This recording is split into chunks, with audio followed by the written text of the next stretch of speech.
Michael Parenti has memorized my speech so well that I'm going to let him talk. And you don't know the pains we go to get Barbara Lubin here into church. Well, I'm going to talk about the U.S. empire. I wanted to ask a question. Let me say, by the way, first, it's wonderful to be here at St. Joseph the Worker Church. I like that. I was talking to Father Bill before we began. I said, Father, I was raised as a Roman Catholic. I was even an altar boy. And you can see the habit. Here I am, sucking up to the priest, still doing that. He looked at me, you know what he said? He said, I figured. Okay, why are U.S. troops stationed in countries all around the world? Why do U.S. task forces roam the seas and police so much of the planet? Why are U.S. national security forces such as the CIA involved in acts of destabilization, sabotage, propaganda, terror, drug trafficking, torture, and death squads in Latin America, Asia, Africa, and Europe? Why is there such a U.S. empire? This global instrument of death and destruction known as the U.S. national security state, is it really suddenly impelled by humanitarian concerns for Albanians in Kosovo? Is it humanitarian compassion that compels U.S. forces to be bombing two countries at this very time and to be involved in proxy wars in Angola, Colombia, and various other countries? If it's oppressed minorities U.S. leaders are worried about, why doesn't Clinton bomb Turkey for what they've done to the Kurds? Why doesn't he bomb Indonesia for killing over 200,000 East Timorese? What about bombing Israel for what it's done to the Palestinians? What about bombing the Czech Republic and a dozen other countries for the way they've treated the Romani people? What about bombing Guatemala for the systematic slaughter of tens of thousands of Mayan villages? In fact, they didn't bomb them. The U.S. was right in there training and advising those troops who committed the slaughter. In most of these cases, the U.S. has been giving aid. They gave aid to Turkey. They gave aid to Indonesia. They're perpetrators of the biggest atrocities. Why don't they bomb Britain for oppressing the Catholic minority in Northern Ireland? I promised Father Bill O'Donnell I would put that one in. Why doesn't he bomb? My God, I blocked out on the guy's name. Who's the Prime Minister of England? Tony Blair. I just blocked on that guy's name. Well, Tony Blair is Bill Clinton in drag. Why does he bomb? Why don't they bomb the Hutu for the mass murder of 500,000 Tutsis in Rwanda? And why don't they bomb the French who were totally complicit in that massacre? And while Clinton is at it, why doesn't he bomb himself for the treatment accorded Native Americans, African Americans, and working people in general? Well, come on, do you think that Bill Clinton would lie to us? Do you think that the media and Henry Kissinger and Ziggy Brzezinski would lie to us? Yes, I do. I think the empire lies to the republic so that it can continue to draw upon the republic's resources to sustain its imperialism. Let me read to you, I'm going to read to you a number of things tonight. In 1919, this was written by a conservative. I'm going to read mostly conservatives. Conservative economist named Joseph Schumpeter, who I've read extensively, by the way. He presented this picture of ancient Roman imperialism. That policy which pretends to aspire to peace, but unerringly generates war. The policy of continual preparation for war. The policy of meddlesome interventionism.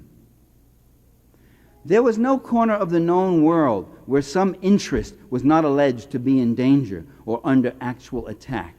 If the interests were not Roman, they were those of Rome's allies. And if Rome had no allies, then allies would be invented. When it was utterly impossible to contrive such an interest, why, then it was the national honor that had been insulted. The fight was always invested with an aura of legality. Rome was always being attacked by evil-minded neighbors, always fighting for a breathing space. The whole world was pervaded by a host of enemies, and it was manifestly Rome's duty to guard against their indubitably aggressive designs. They were enemies who only waited to fall upon the Roman people. Does any of that sound familiar? John Forster Dulles, Secretary of State under Dwight Eisenhower, a conservative republic, who gives us a moment of truth about the empire's falsehood and manipulation. In order to bring a nation to support the burdens of maintaining great military establishments, it is necessary to create an emotional state akin to war psychology. There must be the portrayal of external menace. This involves the development to a high degree of the nation hero, nation villain ideology, and the arousing of the population to a sense of sacrifice. Once these exist, we have gone a long way on the path to war. I mean, he's putting this out as a clever thing to do. Yugoslavia, ladies and gentlemen, brothers and sisters, was built on an idea, as Ramsey Clark said, and not many nations are. Namely, it was the idea that after the breakup of the Habsburg Empire, after World War I, the southern Slavs would not remain weak and divided peoples, easy prey to imperial interests. United, they would form a substantial territory capable of its own economic development and self-determination. And after World War II, multi-ethnic socialist Yugoslavia became a post-war industrial power, a viable nation, and an economic success. Between 1960 and 1980, it had one of the most vigorous growth rates, a decent standard of living, free medical care and education, guaranteed right to a job, 1 month free vacation with pay, affordable public transportation, housing, and utilities. Literacy was over 90%. Life expectancy was 72 years. Most of the economy was in the public, not-for-profit sector. Such a country was not the kind of country that global capitalism would normally tolerate. Sorry. Still, Yugoslavia was allowed to exist for some 45 more years because it was seen as a buffer and even as a kind of a wedge into the Soviet bloc. At the same time, efforts were made to undermine the socialistic features of its economy. Yugoslavia opened itself to Western capital penetration beginning as early as the 1960s. In fact, I think the party leadership made the same mistake that the communists in Poland made. We're going to increase consumption, and we're going to increase basic industry and development. How do you do? Where do you get the capital to do both those things? Very simply, we'll borrow from the West. And that was letting the camel into the tent. With IMF penetration came an enormous debt. With debt came IMF demands for restructuring, a harsh austerity program, cutbacks in public sector spending, wage cuts, unemployment, the abolition of worker-managed enterprises. Still, much of the economy was public sector, not for profit, including the rich reserves of minerals and other natural resources. Then came another blow. In November 1990, the U.S. Congress passed an appropriations law that called for the cutting off of all aid and credits to Yugoslavia. Conducting trade without credits is virtually impossible in the modern world, as Sarah Flounders has noted, especially for an indebted country lacking hard currency. The law was another terrible blow to the Yugoslav economy, as I said. Interestingly enough, by the way, this same law also demanded separate elections in each of the 6 Yugoslav republics. It required U.S. State Department approval of election procedures and results as a condition for further aid. And the aid would go separately to the individual republics. And in fact, it went to those forces in those republics whom the U.S. defined as democratic, meaning small, right-wing, ultra-nationalist, and even fascistic parties and organizations.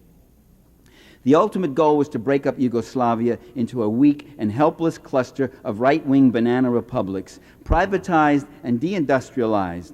As Barry Latucci put it, the U.S. and the other Western powers decided to destroy the Yugoslav Federation in 1989 when it became obvious that it would be the one country in Eastern Europe that would not voluntarily overthrow what remained of its socialist system. They wanted Yugoslavia's rich natural resources to be at the disposal of multinational corporations. They wanted its population to be hungry and able and willing to work at subsistence wages. They wanted an economy that offered no competition with existing capitalist producers, only new investment opportunities to Western capitalists. They wanted to undo the petroleum, engineering, mining, and automotive industries in Yugoslavia. They wanted to abolish public sector services and social programs. Well, why would U.S. policymakers want to abolish Yugoslavia's social programs? Come on, do you think they're evil-spirited people? Well, why do they want to abolish our social programs, as they've been doing with aid to families for dependent children, Social Security, public health services, public education, environmental regulation? Everything is under fire. Every single decent thing that we fought for the last century is under fire constantly. It is the third worldization of Yugoslavia. It's also the third worldization of the U.S. Those are their ultimate goals.